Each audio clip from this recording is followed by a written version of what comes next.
Regrets, I have a few. Photographically, they normally come down to something missed. A few days ago, I left a location and a potential photograph behind.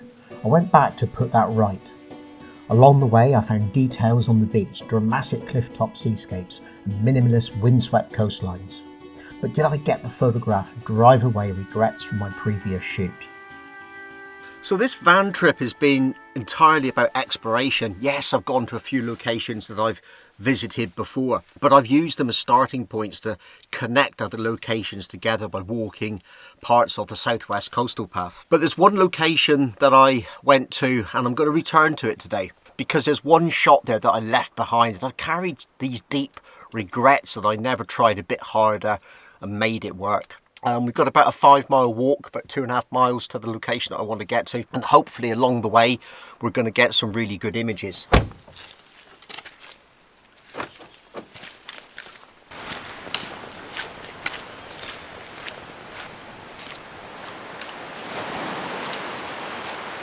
Photography is indeed all about exploration, and indeed this trip is all about exploration, but I've never felt the pull of exploring with the lens quite so much as I did when I walked down to this place. I'm at a location called Catchwith Cove, and wow, the sea's wild. We've also got a stream running down through which is peaty and brown with mud because of that heavy rain that we've had, and it's drawing the water down in, and the blue and the browns are mixing together, which makes quite a dark, moody looking colours on the sea. I don't think I'm going to be photographing that. In fact, when I looked around, I found it really hard to find anything to photograph. And it's that struggle which means that I have to do more exploration with the lens than I would normally. Because of the way that the land is configured and because of the way that the cove is set up and the shapes and everything, I don't think I'm going to find it very easy to photograph Catchwith today in one photograph.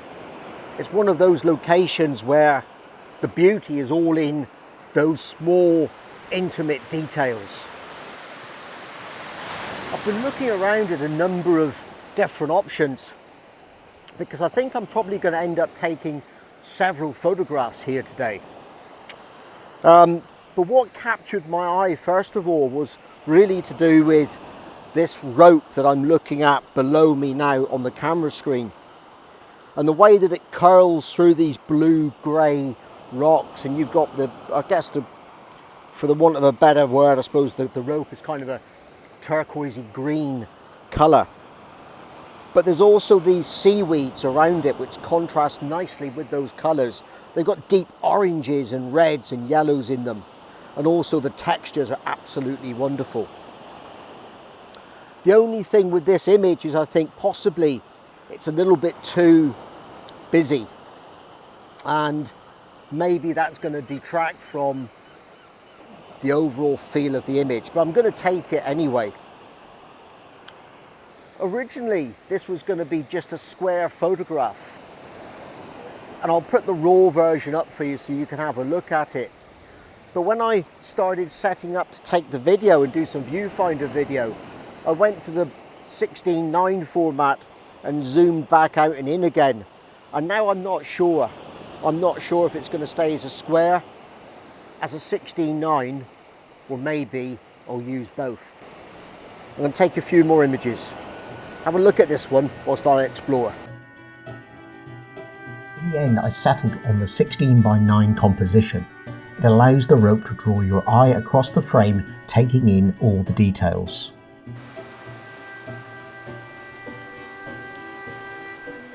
I never had any doubt that this would be a square photograph.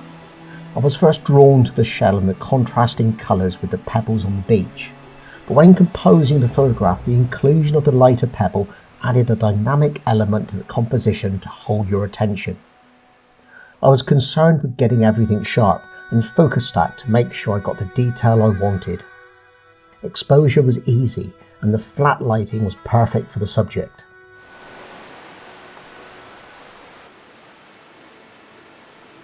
Well, I found one more photograph to take before I actually decide to leave Cadgwith.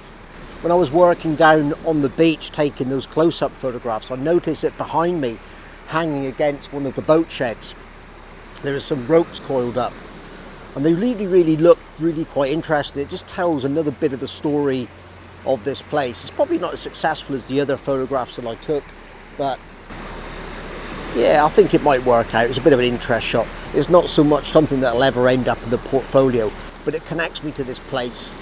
And today's photography, like I said, this whole trip has always been about discovery and about exploration.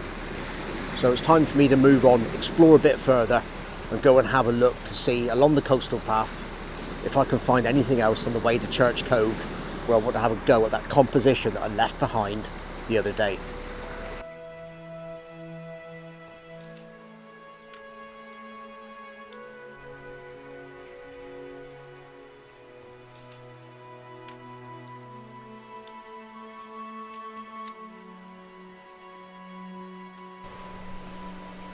I wasn't going to stop here and take this photograph.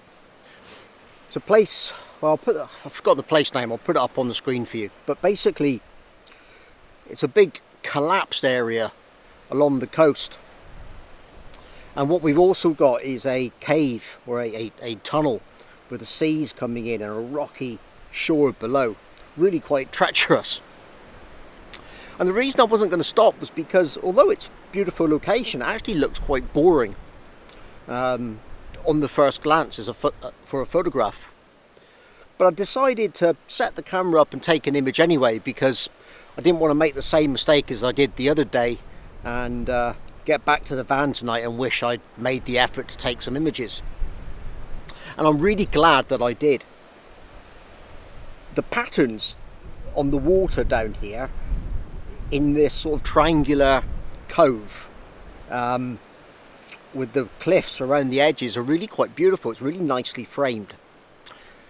I'll put some viewfinder video up, but the final image is going to be a square crop. So I've gone in and cropped it square. In fact, I think I've gone in at 2 different zoom settings and taken a range of photographs. And I've also fitted a 6-stop neutral density filter, which actually destroyed the patterns in the water. Though I initially wanted a real smooth feeling to it, I was going to make it very flat, completely flattening out, a very stark image. But I noticed when I was doing some exposure bracketing that those images where the shutter speed was around a second, 2 seconds, the patterns were really quite nice. So I've swapped out the 6-stop for a 3, set the camera up for a 1 second exposure, maybe 1 1/3, and taken a number of different images. And I've done it just by waiting for the waves to come in and out, and I've taken a number, and then in post-processing when I get home, I'll select the one that I think looks the best, the one that really captures that moment and that feel for me right now in this location.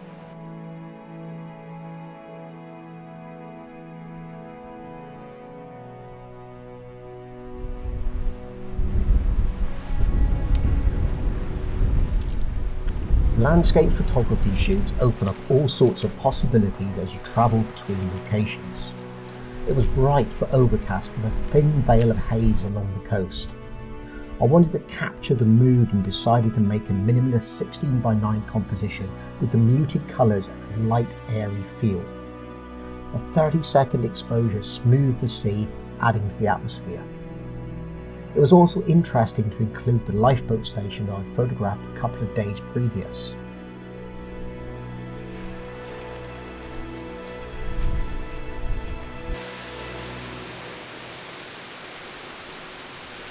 So we're here, we're finally down at Church Cove, and to be honest, the rain, well, the rain's holding off, but the water is looking miserable and dark, the sky's getting black, so I'm wondering if we're going to have a shower.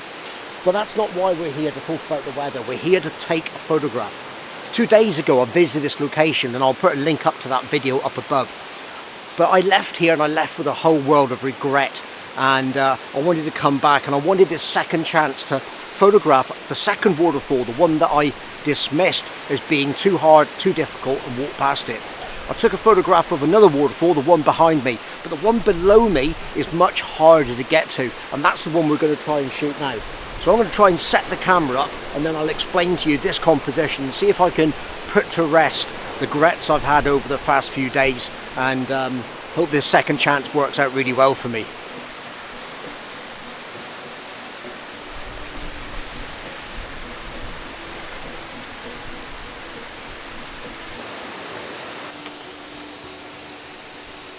Well, I believed that the composition was going to be the real big issue here today. Turns out it's not too bad actually. I've tried a couple of different compositions and I shot those handheld. And when you're exploring with your camera, that's a really important thing to do. Get out, don't put the tripod up straight away. You know, take the camera, walk around with it, try different viewpoints, low viewpoints, high viewpoints, zoom in, zoom out, and really work that location to make sure that you've got the best composition that you can find. And I've done that, and I'm quite happy. I've actually gone back to my first composition that I tried, so I guess my gut instinct works well after all. So what we've got is, I've got the waterfall on the left hand side sweeping down, falling down the cliffside and then sweeping away out towards the sea. It's quite a contrasty image again because there's some really dark rocks in the background, but there's also some lovely reddy brown soil towards the end of the composition, and there's a bit of yellow moss and lichen and stuff on the left hand side just before the waterfall. The water itself is a bit of a browny sort of orangey tinge to it, which comes from all the rain that we've had, and we've got it playing and dancing in the surf below where it's merging with that blue sea again coming in. So that's really quite interesting. Having said all of that, I may even process this as a black and white image as well. Maybe both versions will work equally well. One of the concerns I had setting this up was the fact that we've got two moving bodies of water. I've got the sea coming in from the right hand side and the waterfall on the left hand side. And there was always a risk that the shutter speed that I wanted to use for these would match only one of them. And if that was the case, I thought I may have to do some kind of complex exposure blend where I take part of the photograph at one shutter speed and the other part at another one. But I seem to have managed to avoid this. I'm shooting at about f11 to get the shutter speed that I wanted at ISO 100. I've fitted a 3-stop neutral density filter, which is giving me about 1 second, 1/3 second exposure time. I think that's going to work really, really well. I'll put the photograph up so you can have a look at it.